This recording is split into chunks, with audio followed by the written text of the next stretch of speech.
EMI கட்டுறீங்களா? இந்த விஷயம் தெரியாம இருந்தா நஷ்டம் உங்களுக்கு தான். வாங்கும் போது சொல்லவே மாட்டாங்க.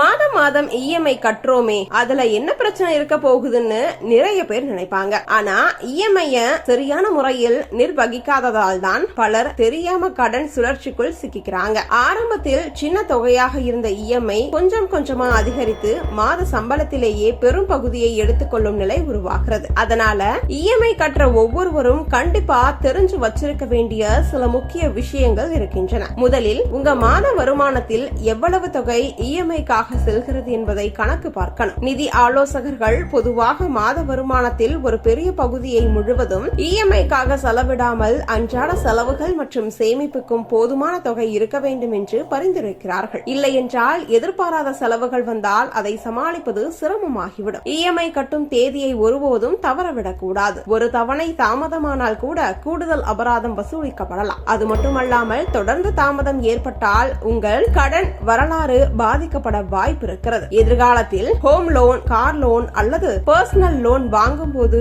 இதுவே சிக்கலை ஏற்படுத்தலாம். அதனால ஆட்டோ டெபிட் அல்லது ரிமைண்டர் போன்ற வசதிகளை பயன்படுத்துவது நல்ல பழக்கம். இன்னொரு முக்கியமான விஷயம், தேவையில்லாத பொருட்களை இஎம்ஐயில் வாங்குற பழக்கத்தை குறைக்கணும். மாதத்துக்கு கொஞ்சம் தானேன்னு நினைச்சு பல இஎம்ஐகளை சேர்த்துக்கிட்டே போனா மாத கடைசியில் எவ்வளவு தொகை செலவாகுதுன்னு கூட தெரியாமல் போய்விடும். அதனால உண்மையிலேயே அவசியமான பொருட்களுக்கு மட்டும் இஎம்ஐ தேர்வு செய்வது புத்திசாலித்தனமான முடிவு. ஒருவேளை உங்களுக்கு கூடுதலாக பணம் கிடைத்தால் கடனில் ஒரு பகுதியாவது முன்கூட்டியே அடைக்க முடியுமா என்று வங்கியிடம் விசாரிக்கலாம். சில கடன்களுக்கு ப்ரீ பேமெண்ட் அல்லது பார்ட் பேமெண்ட் வசதி இருக்கும். இதனால் மொத்த வட்டி செலவு குறைய வாய்ப்பு இருக்கலாம். ஆனால் சில கடன்களுக்கு முன்கூட்டியே அடைப்பதற்கான கட்டணமும் இருக்கலாம். அதனால் விதிமுறைகளை முழுமையாக தெரிந்து கொண்டே பிறகே முடிவெடுக்க வேண்டும். இஎம்ஐ கட்டிக்கொண்டே இருக்கும் போது கிரெடிட் கார்டு கடன், பர்சனல் லோன் போன்ற புதிய கடன்களை தேவையில்லாமல் சேர்த்துக் கொள்வதை தவிர்க்கணும். ஏற்கனவே இருக்கும் இஎம்ஐக்கு மேல இன்னொரு கடன் சேரும் போது மாதாந்திர நிதி சுமை அதிகமாகலாம். அதனால்